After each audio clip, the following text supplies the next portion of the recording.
Boa tarde. Novamente nos encontramos aqui para o estudo da série psicológica de Joana de Ângeles. Hoje nós abordaremos a temática Despertar da Consciência, que faz parte do capítulo 9. Lembramos que estudos anteriores se encontram no nosso canal no YouTube.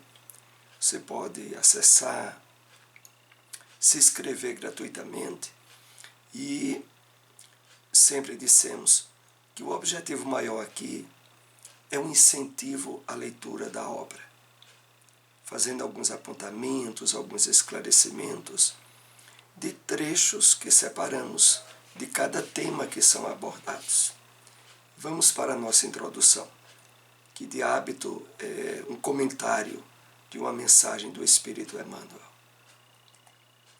Essa é extraída do livro Cartas de Paulo, o Evangelho comentado por Emmanuel. O texto está na carta aos Hebreus, capítulo 13, versículo 1. O homem que se sente filho de Deus e sincero irmão das criaturas não é vítima dos fantasmas do despeito, da inveja, da ambição, da desconfiança. Os que amam fraternalmente alegram-se com o júbilo dos companheiros, sentem-se felizes com a aventura que lhes visita. Então vamos aqui fazer alguns apontamentos preparativos ao nosso estudo. É muito interessante quando Emmanuel diz assim: o homem que se sente filho de Deus. E aqui é um detalhe que é preciso destacarmos. Nós recebemos através da Boa Nova, do Evangelho do Cristo, do próprio ensinamento do Pai Nosso, que nós somos filhos de Deus. Mas Emmanuel aqui usa uma particularidade importante, que se sente. Não é apenas que teve conhecimento através da revelação do Evangelho, não. O homem que de fato adquiriu conhecimento e através da aproximação com os objetivos das leis divinas e com o esforço da vivência, passou a sentir-se dentro desse conhecimento, no qual aqui é destacado a paternidade divina. Então, esse homem que se sente filho de Deus e sincero irmão das criaturas, que percebe que essa paternidade é para todos. É interessante aqui quando Emmanuel também coloca: não é vítima dos fantasmas, do despeito, da inveja, da ambição, da desconfiança. Ele usa a terminologia fantasma porque, na verdade, a existência desses elementos, na particularidade que nos caracteriza o espírito, são questões internas a nós. Todo o campo do desequilíbrio emocional, sentimental, tem por alicerce e base o próprio espírito do homem. Aqui nessa colocação há um convite sutil para o autoconhecimento. Porque toda vez que nós nos deparamos com esses sentimentos, inveja, ambição, despeito e outros, o problema não está fora de nós, nem nas outras pessoas que são alvo da nossa inveja ou do nosso despeito. O problema está dentro de nós. E através do autoconhecimento, possibilitado pelo Evangelho do Cristo a nós deixamos de ser vítimas deles. E por isso Emmanuel continua: os que amam fraternalmente alegram-se com o júbilo, com a felicidade dos companheiros. Sentem-se felizes com a aventura que eles visitam. Importante é aqui esse ponto, né? Ao nos depararmos em circunstâncias, em situações em que percebemos pessoas felizes, de bem com a vida, alegrarmos-nos com esse estado que os outros estejam vivenciando. E jamais termos campo para inveja ou para o despeito. É claro que isso é o resultado de uma caminhada de autodescobrimento, de percepção da imortalidade da alma, de fato nos sentirmos herdeiros de Deus, co-herdeiros com Cristo. Vamos assim para o nosso tema despertar da consciência. No despertar da consciência de si, surge o conceito de destinação, de imortalidade, de autoconhecimento, de valorização de conteúdos, de estímulos a novas descobertas saudáveis e a significativas realizações. Joana enfoca nesse parágrafo primeiro que separamos um fato que deve ser constatado e trabalhado em nós no dia a dia, porque esse despertar da consciência de si, do eu profundo, ele possibilita a vivência daqueles estados emocionais nos quais nós nos percebemos vivenciando níveis alterados de percepção, de consciência. Ouvir, falar, estar em contato com a realidade física, passa nesses momentos de despertamento a terem um sabor diferente, uma percepção diferente.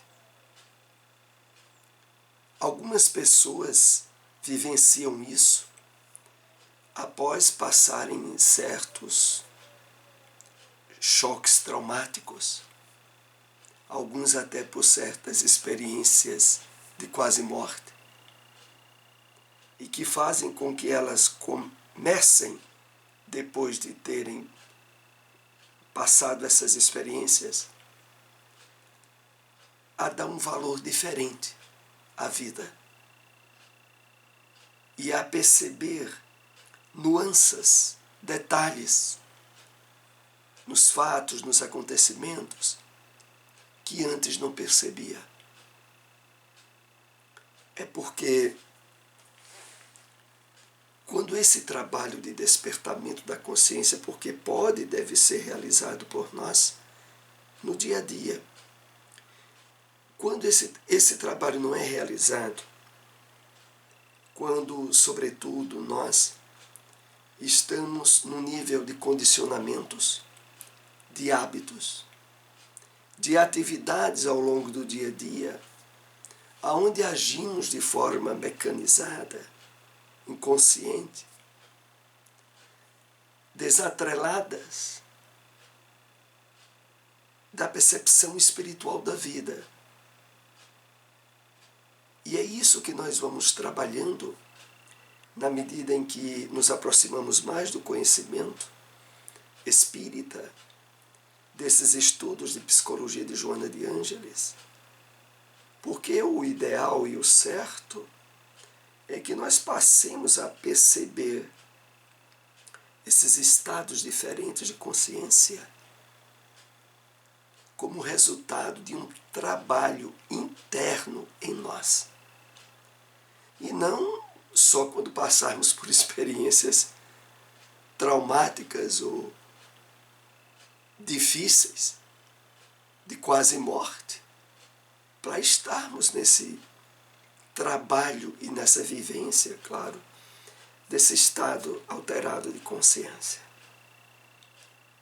Então, Joana aqui diz, no despertar desse trabalho de conscientização, surge o conceito de destinação, de imortalidade, de autoconhecimento, de valorização de conteúdos, de estímulos a novas descobertas saudáveis e a significativas realizações.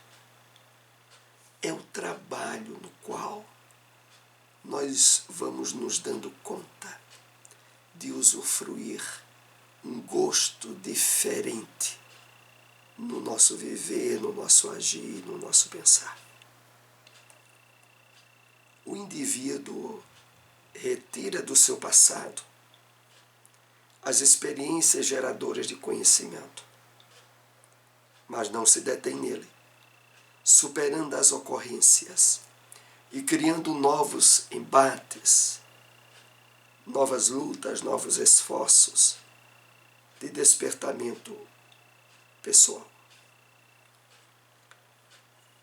Nesse segundo tópico que separamos, Joana se refere ao fato bastante positivo de, ao vislumbrarmos, recordarmos de situações vividas que estão no nosso passado, utilizá-las como fonte de conhecimento, mas sem se prender a elas,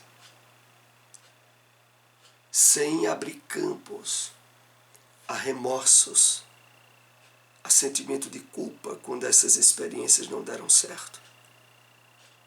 Não. É extrair as lições de crescimento que elas puderam nos dar e deixá-las no seu devido lugar no passado, facultando a superação de ocorrências e criando novos embates de despertamento pessoal. É evidente que esse estado de consciência atuante, ele está muito enfocado, está muito atrelado no viver o aqui e o agora, de estarmos bem conectados com o momento atual da nossa vida.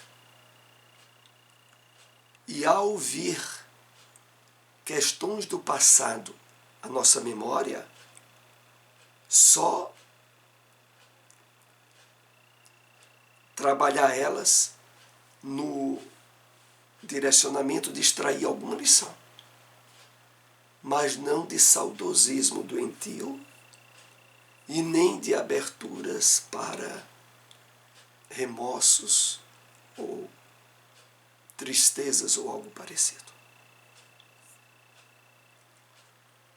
Esse conceito de destinação oferece ânimo para a luta, sem tédio, sem objetivos de vitória sobre os outros, mas sim sobre os impulsos inferiores, conscientizando-se de que se trata de um ser imortal, cujo destino não teve início no berço. Então, essa maneira de viver nesse esforço de despertamento da consciência, ele possibilita, sobretudo, a não haver instalação de tédio, de aborrecimento, de rotina. Porque há tantas questões para trabalharmos no nosso íntimo, no melhoramento pessoal, no burilamento íntimo, como se chama.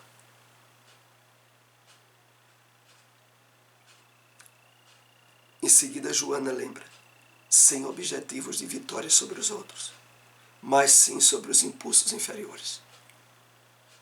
O nosso grande campo de batalha não está fora, está dentro. É para o nosso íntimo que devemos deter suficiente atenção para a superação de impulsos inferiores, para estar bem atento a esse trabalho de consciência de imortalidade, para o qual recebemos tantos subsídios e conhecimentos na doutrina espírita. A semelhança de uma herança genética divina, descobre Deus em seu mundo interior, como razão de existir, propelindo a futura identificação durante a fase de autoconsciência elevada, que deverá ser a meta a conquistar.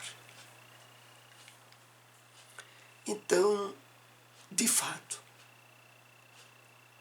devemos encarar como portadores dessa herança genética divina que nos propele à autoconscientização e que abre campo para identificações mais elevadas sobre a verdadeira natureza da vida. Então, no final aqui Joana diz que deverá ser a meta a conquistar.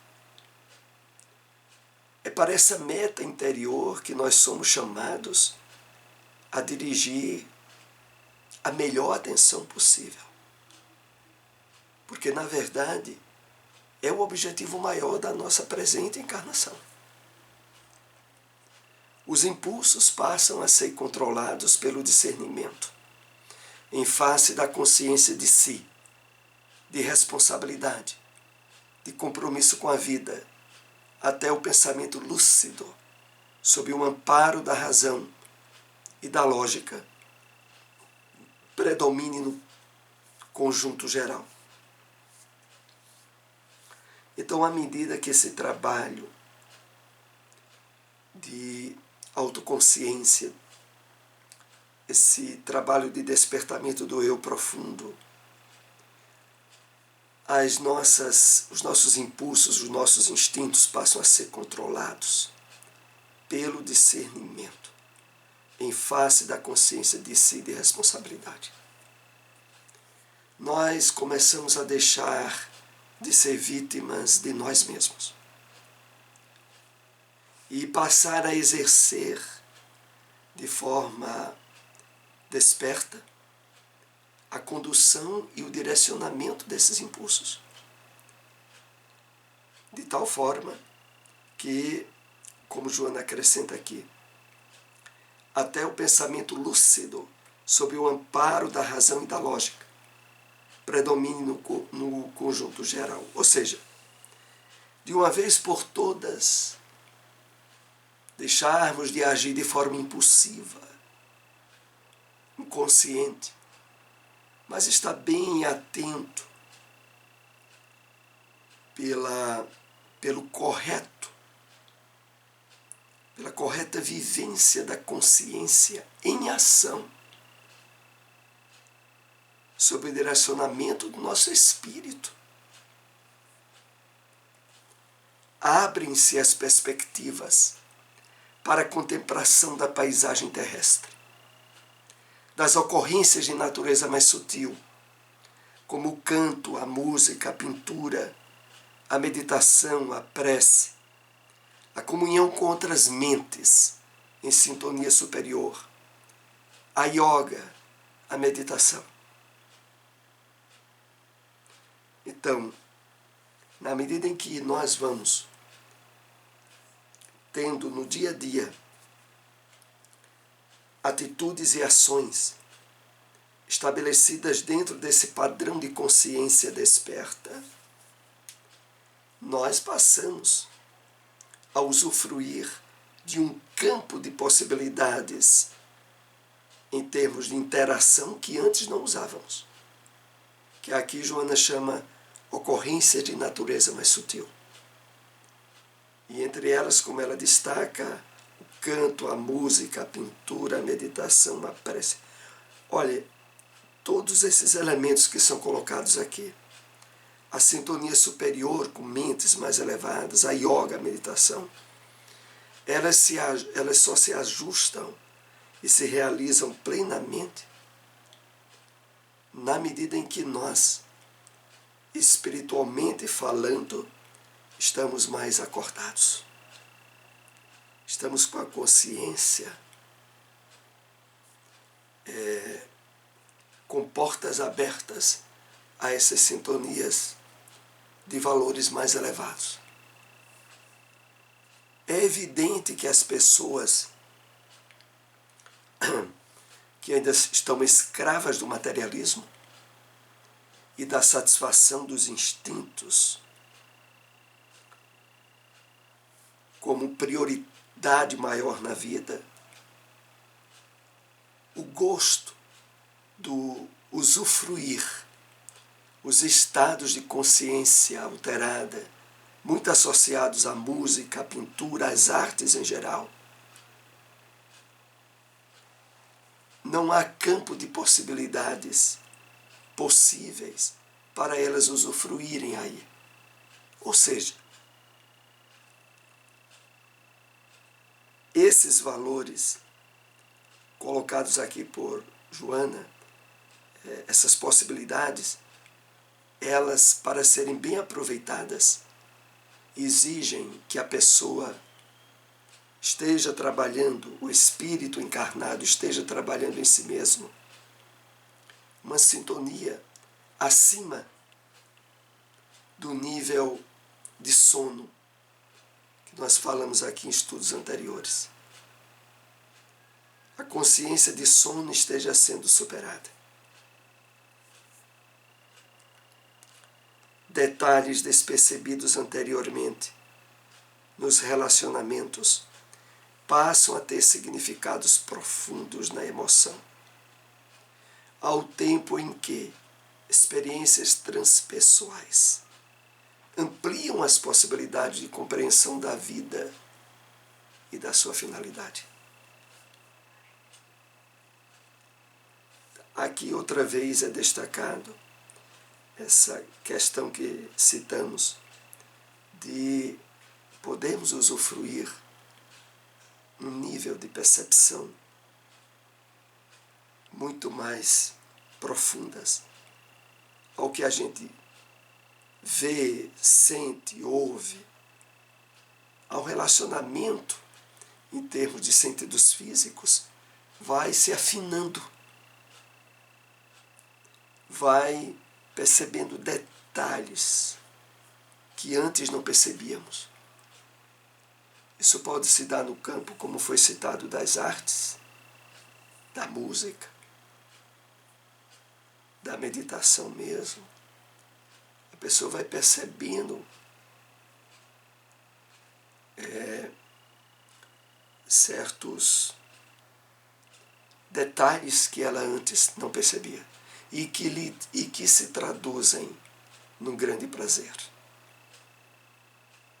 Então, ampliam-se as possibilidades de compreensão da vida e da sua finalidade de uma forma geral, inclusive nos relacionamentos humanos.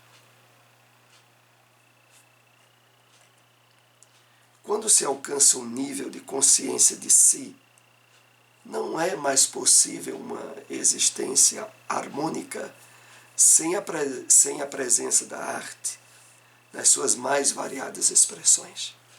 Do amor como sentimento de união entre as criaturas e de tudo quanto existe. Que maravilha, não é? Há todo um campo sutil de usufruirmos possibilidades, bem-estar, estados de plenitude de êxtases interiores que se dão dentro desse nível de consciência de si, do eu profundo. Desperta-se. Porque o significado real da caminhada humana é alcançar a plenitude pela autodoação. Após o conhecimento, esse desiderato, esse objetivo somente é atingido através do amor que se sublima. Na medida em que nós vamos percebendo a vida dentro desse ângulo espiritual atuante, passamos a naturalmente perceber como consequência natural o clima de autodoação, de compartilhamento. E nesse clima envolve o conhecimento adquirido, envolve as emoções vivenciadas com os outros.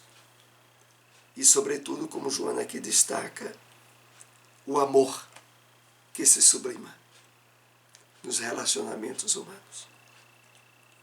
O nível de consciência de si é de alto significado no processo da evolução psicológica e moral do ser humano, ao lado do equilíbrio psicofísico que vigerá a partir de então. Então, é dentro desse campo de atuação que nós conseguiremos não ser vítimas das doenças da emoção que nos dias atuais são verdadeira pandemia no mundo inteiro, como a depressão, a ansiedade,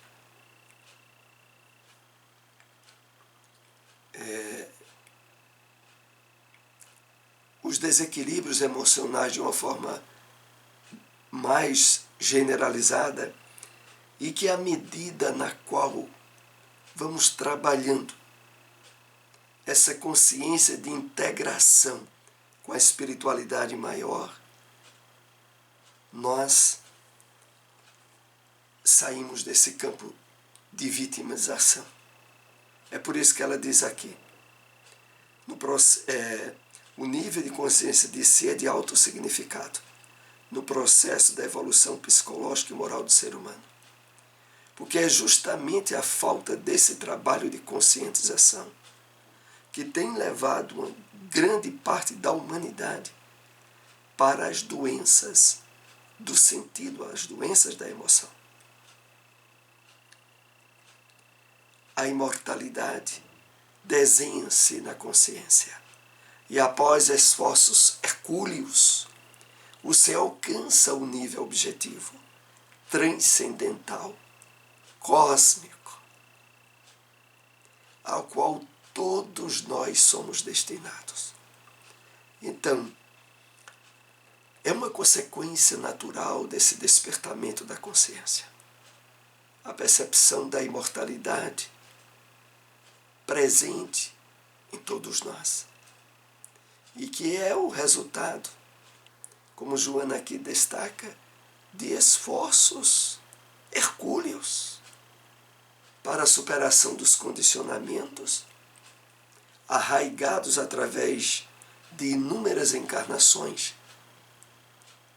dentro do materialismo que tivemos, dos esforços dentro de uma realidade onde a maioria da humanidade compactua com o materialismo, o hedonismo, a busca do prazer de forma irresponsável.